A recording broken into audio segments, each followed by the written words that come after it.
vəziyyətdədir, qanqren edib ayağı, nekrozlaşıbdır. Vəhşilikdir, belə şeylər.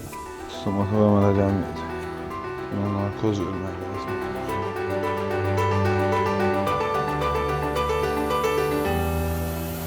Sağalandırsa, sağaldıb yardım edəcək. Sağalmasa, heç olmasa heyvanın həyatda qalması üçün ayağının hər hansı bir hissədən ya dibdən amputasiya edilir. Hal-hazırda buna işləmək mümkün olmadığı üçün, heyvanın incitdiyi üçün yerli keçmə eləmək də mümkün deyil. Onun ağrısına yenə də dözə bilməyəcək. Ona görə biz narkoz verdik heyvanımıza. Biraz sakitləşsin, ayağındakını sökək, ayağın vəziyyətinə baxaq nə vəziyyətdədir, amma tam iltihapdır. 2 dərman preparatı istifadə olunmalıdır. Sadəcə onsuz da bunun halı olmadığı üçün, immuniteti zəif olduğu üçün mən çox az miqdarda vurdum. 0,3 qram istifadə etdim. Hardasa bir 7-8 dəqiqədən sonra yatacaq.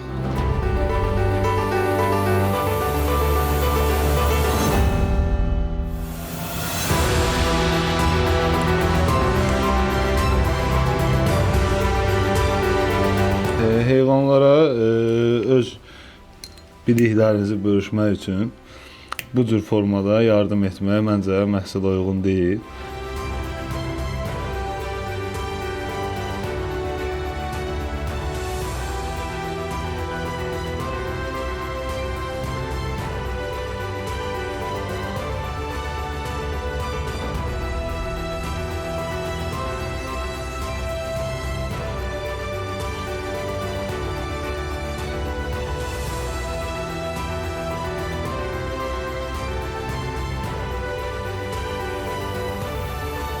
İndi septik, antiseptik qaydalara əməl edərək bunun üzərini təmizlədik.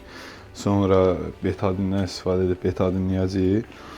2 gün, 3 gün bunu davamlı olaraq edək. Görək düzəlir yoxsa yox. Düzəlməzsə baxarıq ondan sonraki vəziyyətə kəsilər ya kəsilməz.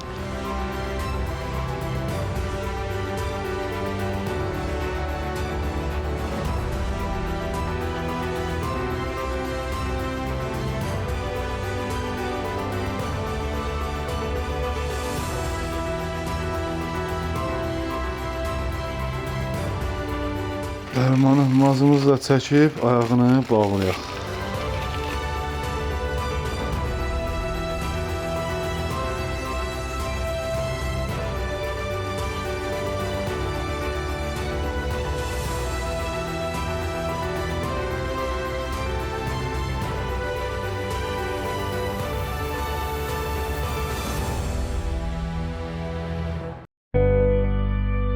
Çəkiliş apararkən bu heyvanımızı bir heyvansevər tərəfindən gətirildi.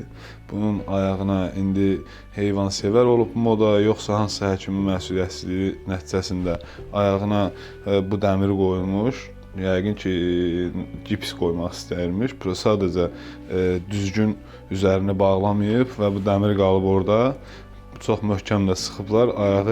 Ayağının pəncəsinə qan işləməyib deyə ayağı demək olar nekrozlaşmışdı, qanqrenə eləmişdi. Biz də bunu açdıq, narkoz verdik. Narkozsuz yəni düzəlməzdi, yatmazdı. Çünki bir yerdə dayanmırdı.